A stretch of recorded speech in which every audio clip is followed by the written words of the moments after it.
everybody. Welcome to Love and Money Live. We are so glad that you're with us. It's a really great day. It's a beautiful day here in Colorado Springs. We did. We had rain, a little hail last night. Killed a couple of my flowers, but you know, that's okay. I'll take the moisture because we need it. So a couple of our tulips are now in tulip heaven. Yes. They'll come back next year. Yes. But and you got sunburn. You're looking kind of scaly. So I'm a little flaky today. That's kind of weird. Went to track meet. Well, it's a sunburn, honey. I don't know if that's weird. Kind of hurt my feelings. Anyways, so I went to a track meet. For all you track parents out there, God bless you. You are amazing. This is the first. This is my son's debut in track and probably his retirement in track. Exactly. He did phenomenal. It was districts. And he took 11th in the 200. He's very fast. Out of 32. Out of 32 kids, so he's in the top third, and he did fantastic. However, for you track parents, and I'm kind of a track parent, although I sat by myself because then I could complain to myself and not be verbal about it. I don't know how you do it. It was a 7-hour deal. Any track parents out there? I had. Thumbs up for you. I am fried. I had a hat, sunglasses, the whole kit and caboodle, and I'm sunburned because the sun out here is supernatural. Yes. But anyways, so yeah, that's why I'm scaly. All right. Well, that's okay. Not that they care, sunburn. But anyway.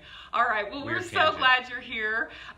You know, we love those hearts. We see. Oh, I love that. A little thumbs up was flying across. So join us. If you have any comments, we had a thumbs up for a track parent. If we have any more track parents out there, please thumbs up. You guys are amazing. You know, really, we admire you. We get lazy with basketball. Yeah, we do. We're one and done. It's like an hour and a half. Yeah. Football, 2 hours. Track, full day event. I will tell you, full day event. And not a good snack bar. All right. Well, we are here. If you're joining us, again, you know, any comments that you have, questions, suggestions, we love to hear from you. This is all for you. Our mission and our passion is to save marriages. And money is one of the #1 reasons that couples hurt and argue. And we don't want that to be that way. And we were really excited today. We did a radio interview this morning, so we've been up and about. We did a radio interview with Life with Purpose. They air their show in 70 different stations, and so be listening out there for that. But we really talked about the 5 money personalities and how understanding what your 2 are, your spouse's 2, is absolutely crucial. So if you don't know your money personalities, be sure to find out what they are. Go to themoneycouple.com and analyze it. And it's take a look. Super easy. Get the blueprint. Get the blueprint. Get the blueprint too. Money and Me Blueprint was awesome also. All right. Now, what we want to talk about today, super duper important. This whole month is dedicated to thinking about your future. But we want to speak specifically to entrepreneurs. Are you an entrepreneur? Do you know an entrepreneur? Are you married to an entrepreneur? Do you play one on TV? No, just kidding. She's much more entrepreneurial than I am. That's true. That's true. My secondary money personality is risk taker, and risk takers are oftentimes entrepreneurs. Not always, because security seekers actually like to be entrepreneurs too. Because we can set up kind of and a little bit be in charge of our own destiny. There you go. When it comes to income, that'd be me. Yeah. So we are a family full of entrepreneurs. Our fathers. Both are entrepreneurs. I would say our kids, especially Cade. Yeah, Cade. Cole too. Yeah, they really wanted to do their little cookie stands when they were little, and now they're always thinking, you know, what do they want to do? And so they kind of have that entrepreneurial thought process in them. So this is super important because entrepreneurs don't always do a good job in planning for their future. Yeah. No, so but we'll talk about why in just a minute. Yeah. Give some statistics, So let's talk about entrepreneurship in the United States. I'm really please. Okay. An estimated 25 million entrepreneurs in the United States. That's 1/10 of the population. 1/10. That's huge. So 1 out of every 10 Americans are entrepreneurs, which I think is just because we live in America and that's who we've always been. Awesome. Yeah. Awesome. That's why we are America, is because we're entrepreneurs. So thumbs up to you. Probably still too much land. But anyways, 88% of entrepreneurs are driven by opportunity, and that is the goal. An entrepreneur is always looking at the opportunity. But sometimes that can be challenging, especially with what we're talking about to retirement, because we get so involved and so encouraged by the opportunities. We don't say, hey, maybe we should take part of this money and lock it in for retirement. Doesn't usually happen, does it? It doesn't. But so we fail like that as entrepreneurs, but that's what we're going to talk about today. Yep. This was interesting. 57% of Americans see good opportunities to start a business. So nearly half of all Americans are looking at some type of entrepreneurial opportunity. So just need to make sure you jump on. Yes. Last but not least, now, how they got this statistic, I don't know, but I'm gonna go ahead and read it. It says women are more likely than men to deliver innovative products or services. I know why. Why? Because we are constantly trying to figure things out, right? If you are a stay-at-home mom, you have, by the way, one of the most important jobs out there. But here's the thing. You're constantly looking and analyzing and going, you know what? It would be neat if we had something like that. I cannot tell you how many ads I'm hearing on the radio where it's women who are like, you know, I had a problem because I was spending too much time at the salon, so now I needed my new hair color. Or I won't mention some personal products that they're advertising out there, which there's quite a few. But, you know, women are just finding challenges, and what a great way to start a business. Find a problem, figure out a solution, and start a business. I just want to say, I believe that. But that's why women. Yeah, and I just have to say. I just think men came up with a bottle opener. Boom. And Post-it notes. And Post-it notes. One of the most important to remind us of our honeydew list and to open the beer afterwards. Bam. It's good to be a man. Okay, let's go over some of the top 10 things that entrepreneurs are. Really quick. Just run through them. They're confident, they're open-minded, they're self-starters, they're competent, they're creative, determination, strong people skills, strong work ethic. You got to have that. Yep. Having your own business is crazy. All right, and they have passion. Listen to that. Really important. Absolutely. They have passion, but you got to work your fanny off to be an amazing entrepreneur. Yep. So with that, knowing that we are entrepreneurs, and that retirement is a big stumbling block for a lot of entrepreneurs, because I've seen entrepreneurs that are worth millions lose millions, get to retirement, and they don't have anything. So they lost kind of that window of opportunity to set their retirement in place. So that's what we're going to talk a little bit about today. As entrepreneurs, what do you need to start thinking about to get ready for retirement? Okay, and we're going to hit on 5 different points. But the first one I want to talk about, especially for entrepreneurs, this is absolutely crucial. One of the things that's great about entrepreneurs is you kind of have a vision. You can get a vision for your idea. So here's what you've got to do is take that ability, oftentimes a God-given ability, and take that ability and think about it for yourself, your family, and your future. Get a vision for what that future is going to look like. When you don't have a vision, it is really hard to be motivated to save for it. Scott and I talk about this a lot because we have a vision of where we're going to be, what we're going to be doing, what our life's going to be like, where we feel God is calling us to, and we want to have that vision for it. And so that's what gives us motivation to save. We are not savers. Our primary money personalities are spenders. Literally, it's random that we're in the financial planning industry. We should be in the spending industry. Yeah, exactly. Because we would do really well there too. But the reality is we're spenders, so we have to put all sorts of things in place to guarantee that's going to happen. Right, so we have to have a vision for where we're going in order to be motivated to save. Because it's not exciting to us to save at all.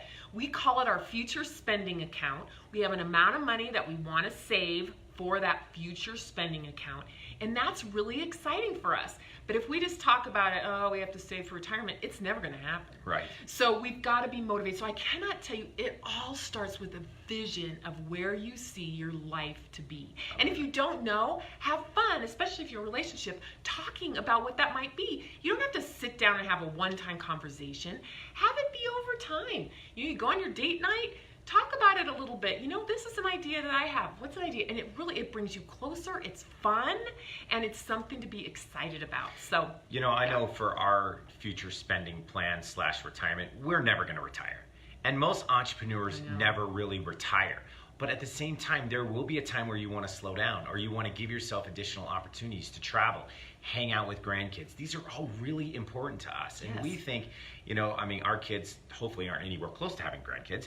But, you know, the reality is in our first year of /retirement, or where we're just going to take a year to slow down, we came up with this idea like 5 years ago that she gets to pick 2 places to live in the first year, and I get to pick 2 places to live. And we're going to take 2 months and live in those places. So as we travel, we're like, oh yeah, experience the culture. Like for me, people. I want to live in Rome for 2 months because I fell in love with Italy. I mean, I fell in love with Italy. The people, the food, just, I love Italy. And then I also want to live in downtown Manhattan, near Times Square for 2 months and experience New York. Be able to run in Central Park every morning for my workout. So that's what drives Beth and I. And it was such a fun thing for us to do. And our places are always changing. We'll go visit a new place and be like, no, we're going to be here. Yeah, it's really fun. But you can start doing some of those things. Yeah. So do you mind if I jump into point number 2? Yeah, point number 2, but we cannot stress enough, have a vision for your future together. Absolutely. Super have fun with it. Yeah. The second thing is future spending plan options. What are some of the retirement options? So if you're in business 100% by yourself, or maybe one other employee, a single 401k, write that one down, a single 401k is going to let you put away the most money as far as what you designate that the company paid and what the employee, which is you, is being paid. So a single 401k. Single 401k, I don't hear about those at No, all. Because not very many people utilize Because you think of the 401k, that's what people have at big corporations. You think of Boeing, yeah, or Lockheed Martin, right? But not yourself. So single 401k. Single 401k. Super important. Fidelity has a great one. Vanguard has a great one. American Funds has a great one. I mean, just jump online. You can find them anywhere. The second one that I really like is a SEP. And that stands for Single Employer Plan, which also lets you put money into it. It's a little easier to manage. It's a little cheaper to manage, but it doesn't let you put in as much as a single plan. So SEP is great. I have Beth and I over the years, as we've worked with couples, we've worked with a lot of chiropractors, and we've worked with a lot of counselors, and the SEP is really good for them because it lets them put a good chunk of money. Okay, here's the key. You can also do Roth on each of these. So if you can do a before tax or an after tax contribution on each of those. You also have your Roth IRAs, which the maximum is going to be anywhere between $5,000 and $6,500, and the same true with your traditional IRAs. The most important thing is that you just lock into a number, and if you're married to a security seeker, even though you're not one, you're going to make them so happy because you have that retirement plan moving. Yeah, and make sure that you have it come out automatically from like your checking account or whatever, because it's just hard to be motivated to do it. So that's what we have to do, is we have to just turn it on autopilot. And we do ours quarterly because the way that our company works is we basically get paid on a quarterly basis. So if you're gonna do it quarterly, and then you don't have to worry about it. I love that point. Yeah. Okay. All right. Thanks, sweetie. All right. What's next? Let's see. So that was tax preparation. Just make sure that you're taking care of the taxes, and start getting your arms wrapped around there. Your tax preparer, for most of us that have our own businesses and are entrepreneurial, if we're not doing our own taxes, we have a trusted advisor. Talk with them about it. What plan would be best for me? Okay. And also, how are you going to take the money out? Right. You have pre-retirement planning and post-retirement planning. And what is how you take your money out is really important, especially out of those single 401ks, if it's after tax, before tax. But super important to not just think about putting the money in, but when you get to those ages, start thinking about how you're taking it and out. What's the business going to put in there? I mean, what is your company going to do as far as contributions as well? Absolutely. But your tax preparer can help you with that. Absolutely. All right, so think future. So when you think future, oftentimes, we're talking about a future spending plan. Scott and I have talked about quote unquote retirement. We hate that word. Don't most entrepreneurs hate that word? Because it's like, I'm never going to retire. But you know what? As a matter of fact, I just heard a talk show host say that. She actually said it. And it's like, yes, but the reality is you're going to slow down and you want to have some more flexibility with your time.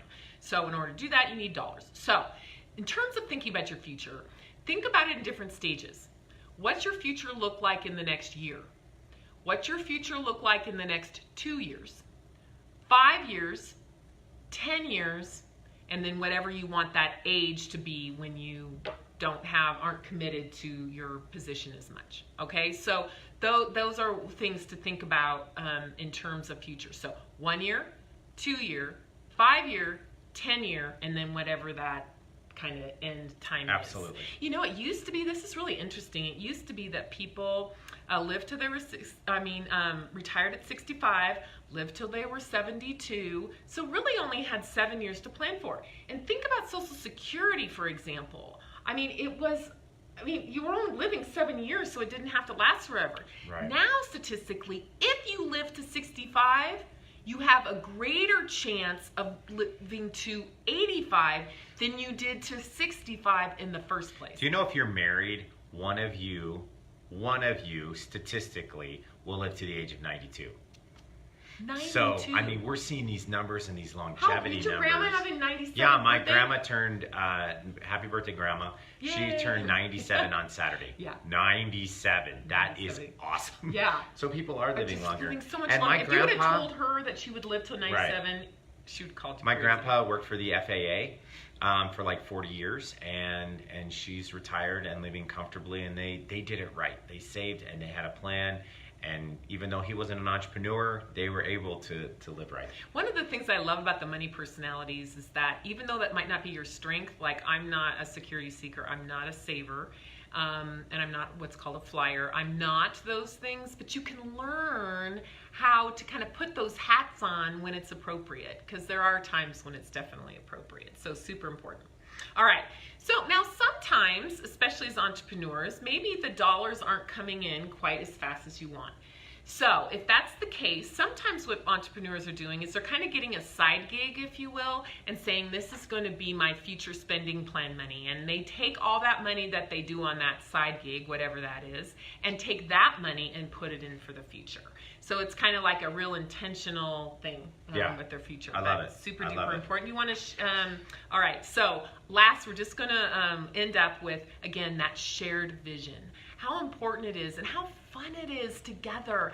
We get so busy. We got little kids. We got all this stuff going on. We've got, if you're moving or whatever, you've got all this stuff going on. But make sure that you have the spice in your relationship and you're keeping it exciting and you're talking about what that future is going to look like. It's so easy to get kind of dragged down with all the everyday stuff of the day and forget about your relationship's the most important thing. And if you're an entrepreneur, thinking and talking about your future is going to be absolutely crucial. One of the things that we can guarantee you is that the future is coming. Wow, you all-knowing. I know. Scott. Right. All-knowing I there. am one deep guy. Yeah.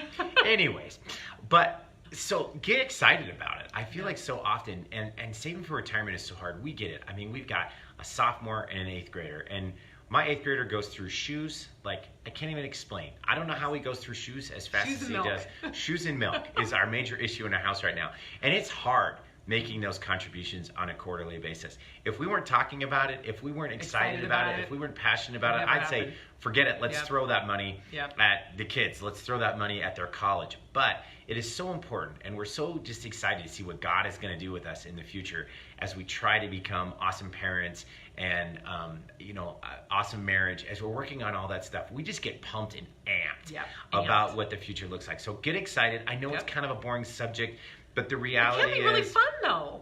And absolutely. Future spending account. I'm thinking future spending account because I'm thinking I'm going to look a little bit more like this when I hit 60. So we're going to get some Bosley fill in there. But the reality is that part of my future spending plan? Yes, it is. So anyways, just get excited. Have fun with it. Absolutely. It doesn't have to be serious. You don't have to spend 25 hours with the retirement calculator with your spouse so that your spouse later hates you. But get on the same page. Start dreaming. Start having fun with this. And as we always say, go out there and make it happen.